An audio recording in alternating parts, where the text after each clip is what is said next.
Ms. Keene, how are you enjoying today's festivities? Oh, today's going great. We've got some really cool people here, some interesting celebrities, and then the people here at the convention are just fantastic. She is the founder of the Dark Menagerie Stories. Would you mind telling us a little bit about it? Certainly. So the Dark Menagerie is a collection of story jewelry which follows the tale of this traveling carnival which mysteriously burns to the ground one night.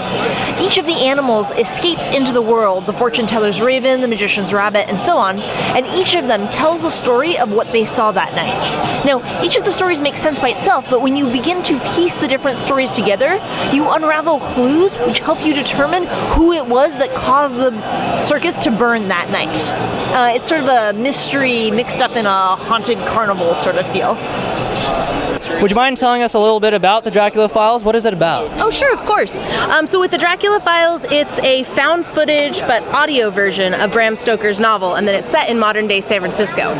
So the whole story is told to you through these bits and pieces of characters, things, audio memos that they've taken, voicemails, radio spots, and things like that, all coming together to tell you the story. And then we've got a full voice cast that we're working with the professional voice actors for it, as well as all of the Foley work, which is quite a bit of fun to do. What inspired you to come up with these stories, and what inspired you to come up with pendants that go along with each story? Well, we actually came at it in kind of a backwards way. My friend, Allison O, who designed each of the pendants, she was sitting with a friend one day having coffee, and her friend said to her, "Do you know what there isn't in the world?" And she said, "Well, no, I don't. What isn't there in the world?" And she said, "Camel jewelry." And it was true. There was no camel jewelry. So she set about fixing that and designed a camel pendant. And once she had a camel pendant, well, it needed a home. And where do camels live? Well, in the circus, clearly. So we began to craft together this story of the Dark Menagerie and all the animals who lived there. The first story that we wrote was the story of the fortune teller's raven, who predicts the very first death of the night. And all the rest of the stories just sort of unfolded from that point forward. Well, part of it is that necessity being the mother of invention thing. We were looking for a project that we could do that would be audio, and we realized that with the Dracula novel itself, it's actually kind of written in the found footage of its day. It's a bunch of journals and letters and things like that all compiled together. And like, oh, we could transcribe that into audio easily, and then the story just kind of unfolded from there. That is very interesting. I like how exciting that origin was, how it started off with a single pendant and it branched out to all these different stories. So tell me, besides the Dark Menagerie, how long have you been in the writing industry? Well, I wrote my first story when I was 6. I don't know if I'd count that as the writing industry, but I've been telling stories ever since. I've published my first novel, let's see, when I graduated from college, so that would have been 2011. Yeah, 2011. And I've been writing ever since. My most recent piece is a story called Glitch. It's a cyberpunk piece, and it follows the events of a hacker as she explores the cyber dystopia. What inspired you to get into the storytelling industry? Oh, that's an excellent question.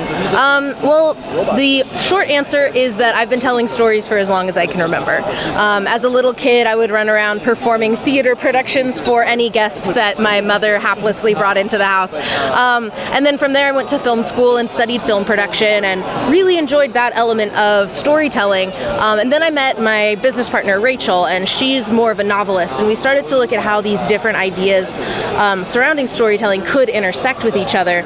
And that's where Storyforge was born. For those who have seen your work, who have seen the Dark Menagerie and been inspired and said, I want to try and do something along the lines of that, storytelling through pendants or other pieces of jewelry, what advice would you have for those who are trying to come up with stories for these pieces?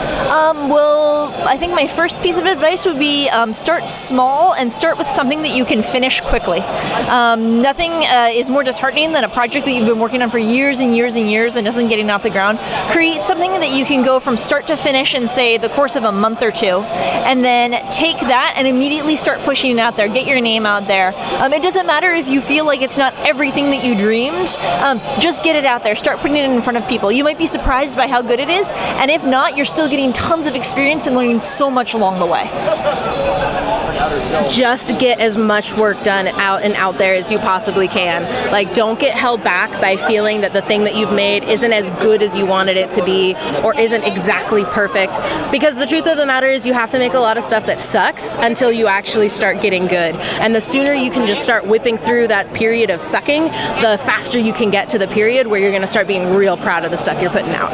I wanted to ask you, because I want to ask every single person that we interview here, Okay. What is your favorite scary movie? Ooh, I'm actually a total wimp about scary movies. I enjoy B films quite a lot, though. So Lake Placid would be my favorite B movie. That is awesome. That's actually a very interesting choice. No one's picked a B movie yet, so that's really cool. Oh, that is an excellent question.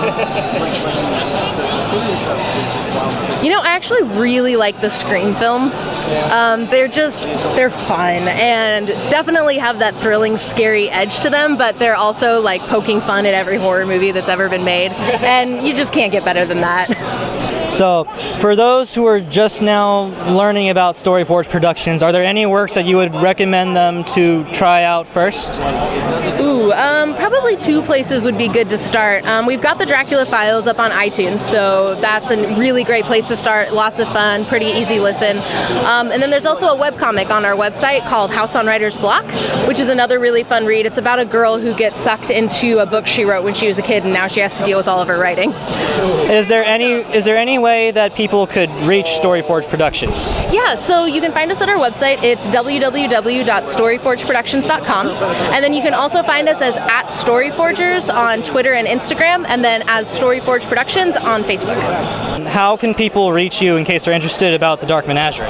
If they're interested in the Dark Menagerie, they can go to storyforgeproductions.com, and all of the Dark Menagerie and all of the stories are available for you to read for free there. And then if you're interested in some of my cyberpunk writing, you can go to glitchlogs.com, and the whole story is free to read there as well.